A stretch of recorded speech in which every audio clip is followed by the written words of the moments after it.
दिदी कहाँ पुग्छौँ हामी उज्यालो हुने बेला दोलाल घाट भन्ने हुन्छ माइजी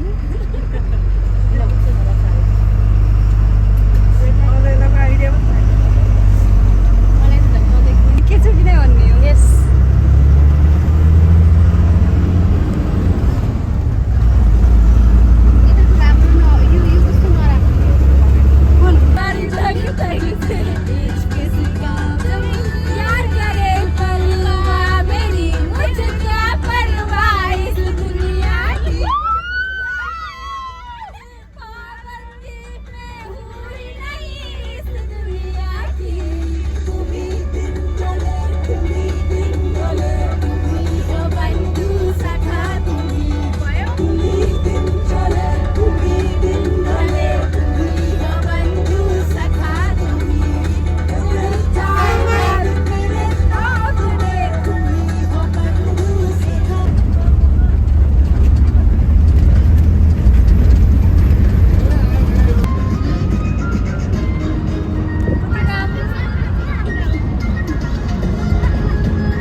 दिदी अब घर पुगे छैन अझै हिँड्न छ कति यो बेस काम हो के दिदीलाई सोध्न यहाँको के थाहा छैन 1 आवर 1 घण्टा जति हिँड्छौँ अब यहाँ अनि यो यहाँबाट चाहिँ के स्टार्ट भयो यहाँ गेट छ त एउटा यो चाहिँ यहाँको ग्रेट वाल हजुर अरे चाइना त होइन हजुर ए नेपालकै हो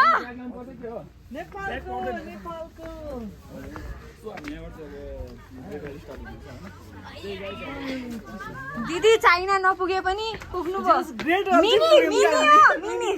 मिनी ग्रेट वाल लिटिल भर के अरे भएन आएन चाइना नपुगे पनि चाइना पुगे जस्तै यस्तो होला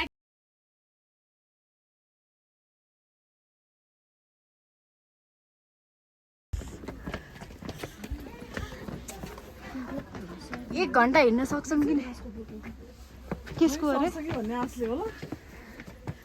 हजुर भन्छ न कोहीलाई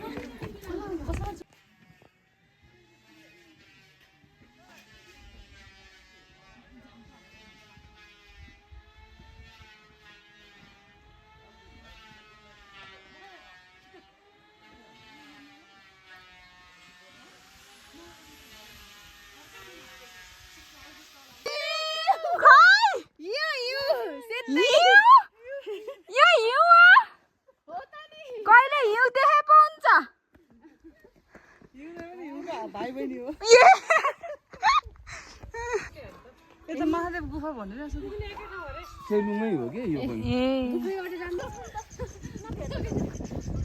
यो भेटेर आइसके भगवानलाई माइजु भेटिसक्यो अनि किन भेट्नु पर्यो त ल सैलुङ आइस अलिकति बाँकी छ भन्न खोजे त्यो उतै भ्यू टावर रहेछ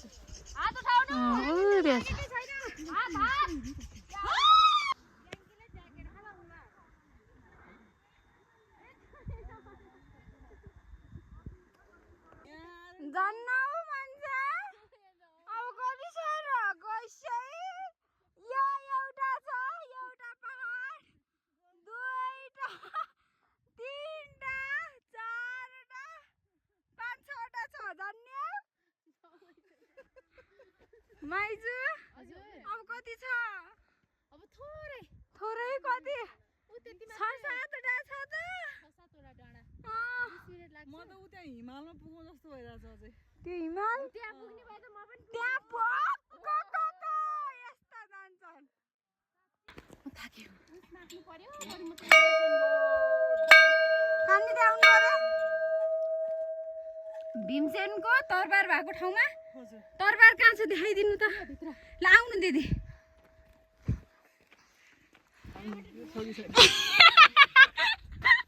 ल यी देख्नु दिदी तरबारलाई देखाइदिनु हातले हेर यही हो तरबार हेर्नुहोस् है भीमसेनको तरबार यो यस्तो यो ह्यान्डल भयो यो ह्यान्डल अगाडि चाहिँ तरबार ए अनि अरू उहाँ चाहिँ को हुनुहुनेछ है भीमसेनै हो क्या उहाँ पनि सायद एकचोटि नजिकबाट खिच त हो दिदी ल